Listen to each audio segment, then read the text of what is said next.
Great! So now that we've played the tambourin all the way through, let's talk about a couple points that can help you practice this piece.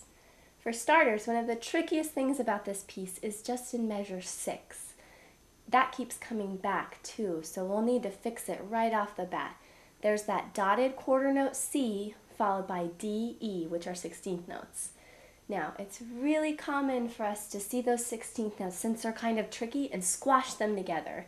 So the way to make sure that you're not doing that is to subdivide the C dotted quarter note.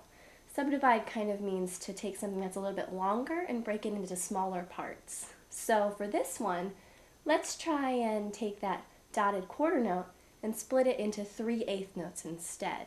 So while you're practicing, try practicing it like this.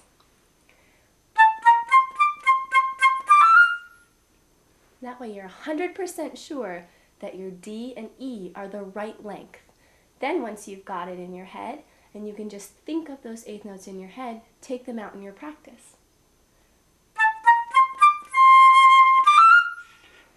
That way you know you're counting it exactly right, and you'll do it the same every time the theme comes back. And speaking of that, that's also kind of a tricky thing about this piece. Even though we get to play this really fun, cute theme a whole bunch of times, it does come back quite a bit. And what we don't want to do is play it the same every time. If we're playing it the same every time, it might get a little bit boring. It'd be like if you watched the same scene from a movie over and over and over again. You might get a little bored with it.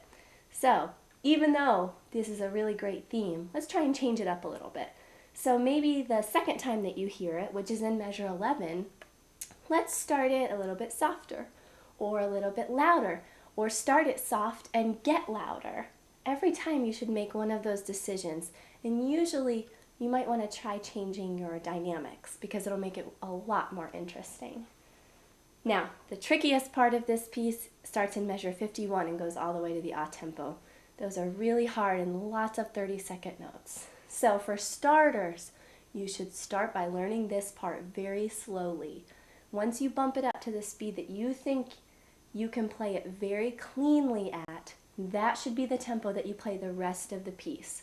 So you might not be able to play it as quickly as I played it on the previous video, but whatever speed you can play it cleanly, that's the tempo you want to pick. And it's really important that you pick it the whole time. So you should start that tempo at the beginning and keep it all the way through the 16th note and the 30-second notes. Now, that being said, there's a couple tricks we can use besides just slowing this part down. Now, starting in measure 51, you'll have an 8th note followed by 4 30-second notes. So if you make that that 8th note really, really short before the 30-second notes, it can help you get down to the 30-second notes and they seem like they aren't so rushed. So instead of making that note long like this,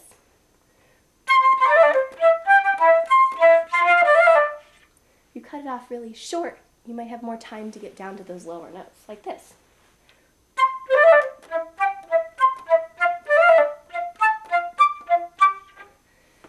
And on top of that, it makes it sound a little bit easier and sweeter too. So it's definitely a good decision for this piece.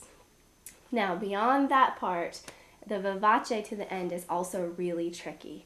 It's kind of tricky because there's a lot of tongued notes, but it's also tricky because they're all 16th notes, and it's at the very end of the piece.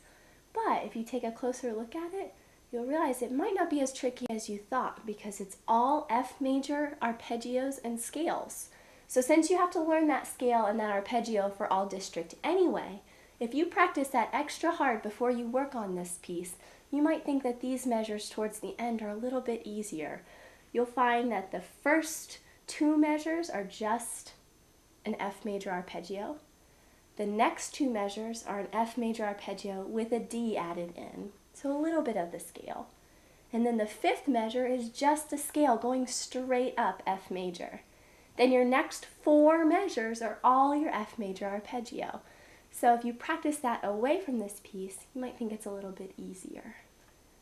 Now, I hope that this has been really helpful, but the best thing that you can do to get ready for all district is to play this piece for everybody you know, your friends, your family, your band director, and if you need extra help on these things, a good idea would be to go and find a private lessons teacher that you and that teacher can work on this stuff individually. That being said, I hope this video was helpful, and I hope you have lots of success at All District. Thanks.